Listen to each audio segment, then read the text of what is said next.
2025 में नहीं चलेगा एसएल वाला फॉर्मूला। उपेंद्र कुशवाहा के बदले तेवर। आरएमएल अध्यक्ष ने दिया बड़ा बयान। कुछ अलग फार्मूला हो गया, वही फार्मूला उसी रेशियो में दिया गया? नहीं, फार्मूला तो विधानसभा और लोकसभा का अलग अलग होता ही है, और लोकसभा का जो फार्मूला हुआ उससे थोड़ा नुकसान भी हुआ है। अनुभव के आधार पे आदमी आगे करेक्ट करता है, तो इसलिए करेक्शन होगा। राष्ट्रीय लोक मोर्चा के अध्यक्ष उपेंद्र कुशवाहा 2024 के लोकसभा चुनाव में एनडीए के साथ काराकाट सीट से चुनाव लड़े, लेकिन हार गए। बीजेपी ने अब उन्हें राज्यसभा भेज दिया है। अब राज्यसभा सांसद बनने के बाद उपेंद्र कुशवाहा के तेवर बदले बदले से दिख रहे हैं। संवाददाता सम्मेलन के दौरान उन्होंने कहा कि लोकसभा और विधानसभा के चुनाव का फॉर्मूला अलग अलग होता है। ऐसे में उनका साफ संदेश था कि 2025 में लोकसभा वाला फॉर्मूला नहीं चलेगा। उपेंद्र कुशवाहा ने कहा, फॉर्मूला तो विधानसभा और लोकसभा का अलग अलग होता ही है, और लोकसभा का जो फॉर्मूला हुआ उससे थोड़ा नुकसान भी हुआ है, जो पुराने अनुभव के आधार पर आदमी आगे करेक्ट करता है, इसीलिए करेक्शन होगा। लोकसभा चुनाव में जिस तरह से सिर्फ एक सीट मिली थी, विधानसभा चुनाव में कैसे आप देख रहे हैं? उसमें कुछ अलग फार्मूला हो गया, वही फार्मूला उसी रेशियो में दिया जाएगा? नहीं, फार्मूला तो विधानसभा और लोकसभा का अलग अलग होता ही है, और लोकसभा का जो फार्मूला हुआ उससे थोड़ा नुकसान भी हुआ है, तो पुराने अनुभव के आधार पे आदमी आगे करेक्ट करता है, तो इसलिए करेक्शन होगा। जो फार्मूला निकाला गया उससे नुकसान भी हुआ, हालांकि ये पुरानी चीज़ हो गई है, लेकिन आपको लगता है कि आपकी सीट पर आपको पूरा समर्थन मिला एनडीए सहयोगियों का? नहीं, देखिए, एक तो जो पहला सवाल आपका है, आपने खुद ही कहा कि बात पुरानी हो गई। पुरानी बात को अब फिर से सामने लाने की कोई ज़रूरत नहीं, उस पर चर्चा की कोई आवश्यकता नहीं है। उसमें हमने जो कहा कि अनुभव पुराना है, उस अनुभव का लाभ लेते हुए आगे करेक्शन होगा। खास करके जिस तरह से नीतीश कुमार का बयान आया है, देखिए, नीतीश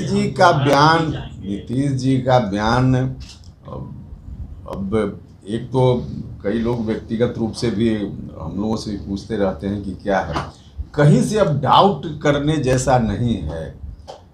गलत अर्थ लगा लेते हैं लोग, और इसलिए मीडिया में भी कई बार विश्लेषण होने लगता है कि फिर से इधर उधर की बात, अब प्रश्न ही पैदा नहीं होता है। और खुद माननीय मुख्यमंत्री जी ने कई बार कहा है। इस बयान के जरिए उपेंद्र कुशवाहा ने एनडीए के सहयोगी दलों को ये बताने का प्रयास किया है कि आगामी विधानसभा चुनाव में उनको कमजोर समझना ठीक नहीं होगा। वो सीटों की दावेदारी में पीछे नहीं रहने वाले हैं। और इन तमाम चीज़ों को लेकर हमारी पार्टी बिहार और बिहार से बाहर अन्य राज्यों में भी अपना विस्तार चाहती है, और इसलिए हम सब लोगों ने अभी सदस्यता अभियान की शुरुआत की है। पार्टी की ओर से सदस्यता अभियान की शुरुआत हुई है। पिछले 9 अगस्त से बिहार में सदस्यता अभियान चल रहा है, और बाकी अब 15 सितंबर से बिहार से बाहर के राज्यों में भी सदस्यता अभियान का काम प्रारंभ होगा, और सदस्यता के माध्यम से हम बिहार सहित देश के अन्य राज्यों में भी पार्टी की पहुंच को बनाएंगे, और पूरी गोलबंदी इस रूप में हम करेंगे। इसके साथ ही साथ अब बिहार विधानसभा का चुनाव भी करीब है, अगले ही साल होना है, बहुत समय नहीं है। अभी के बाद तो बीच में कुछ पर्व त्यौहार का ही महीना है, फिर तुरंत नया साल आ जाएगा, और नया साल में विधानसभा का चुनाव होना है।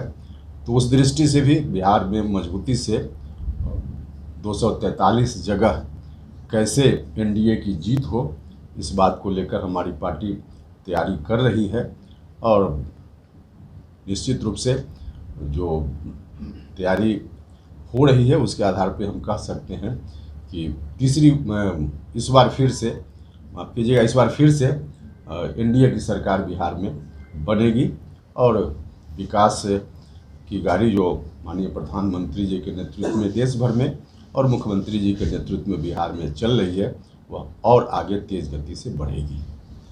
कितनी सीटों पर आप लड़ेंगे? राष्ट्रीय लोक मोर्चा कितनी सीटों पर लड़ेगी यह तो समय पर फाइनल होगा, अभी फाइनल नहीं है। अभी तैयारी तो सभी जगह सभी पार्टी के लोग करते हैं, इस दृष्टि से कि जहां हमारी पार्टी का उम्मीदवार होगा, कोई ऐसा थोड़ी है कि वहीं हमारी तैयारी हो। गठबंधन में किसी पार्टी का उम्मीदवार तो होगा ही सब जगह, तो जहां हमारी पार्टी का उम्मीदवार होगा वहां उनको मदद मिलेगी हमारे संगठन से।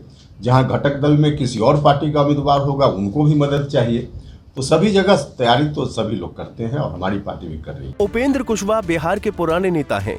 2020 के बिहार विधानसभा चुनाव को याद करें तो उपेंद्र कुशवाहा की राष्ट्रीय लोक समता पार्टी, मायावती की बहुजन समाज पार्टी और असदुद्दीन ओवैसी की पार्टी AIMIM तीनों एक साथ गठबंधन करके चुनाव लड़ी थीं।